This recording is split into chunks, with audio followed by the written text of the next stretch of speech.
This piano right here is something I generated in Suno.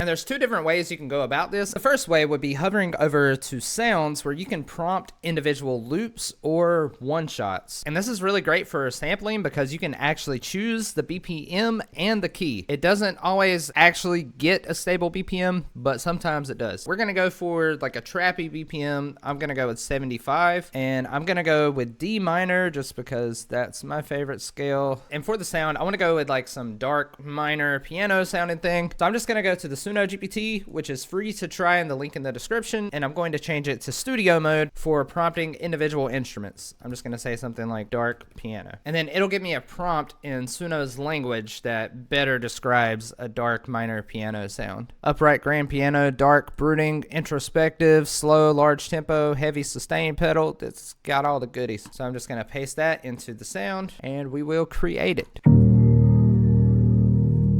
Should have been more descriptive. Let's go for dark piano minor melody, which, hey, that was a dark piano though, just a little too dark. Melancholic minor key grand piano.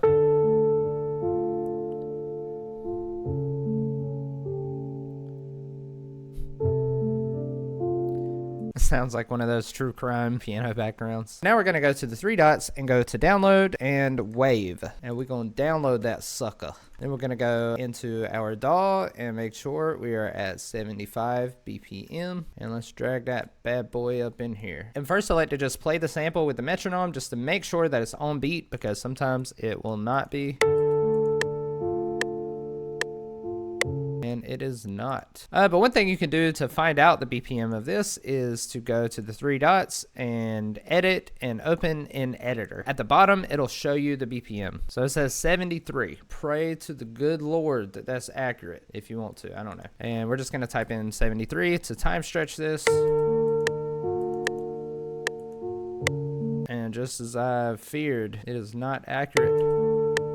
But there is a workaround for that, and that is by, instead of going to the three dots and selecting wave, we can go to get stem/MIDI, and we can go to advanced split and just select piano. And now we can go to download, go to wave, and we can select fixed tempo instead of follow tempo changes. And that should make it be able to be on the grid, and that should make it line up to the grid. So let's go to our downloads and extract it.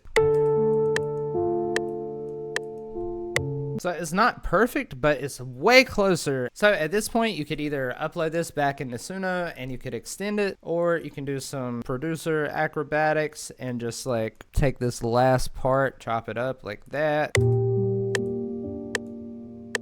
And that actually kind of gives it like a sampled vibe to it. So I actually am kind of fucking with that, to be real. And then you can basically just flip this how you would any sample. We could bring it down to semitones maybe.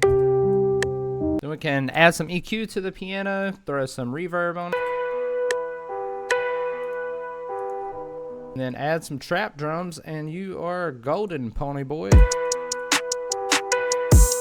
And sometimes using the sounds doesn't give you great results with the sample, so you can also go to advanced and just prompt out a whole song. So to demonstrate that, I'm just going to grab a prompt from the 10,000 Pseudo Prompts ebook by Chill Panic. Comes with 200 genres, 50 prompts per genre, and a descriptor page for every genre with genre tags, mood tags, instrument tags, and vocal tags. And I'm just going to go for some piano solo. So I'm just going to copy the first prompt for that, and I'm going to paste that into the styles box, and I'm going to go to more options and change this to instrumental.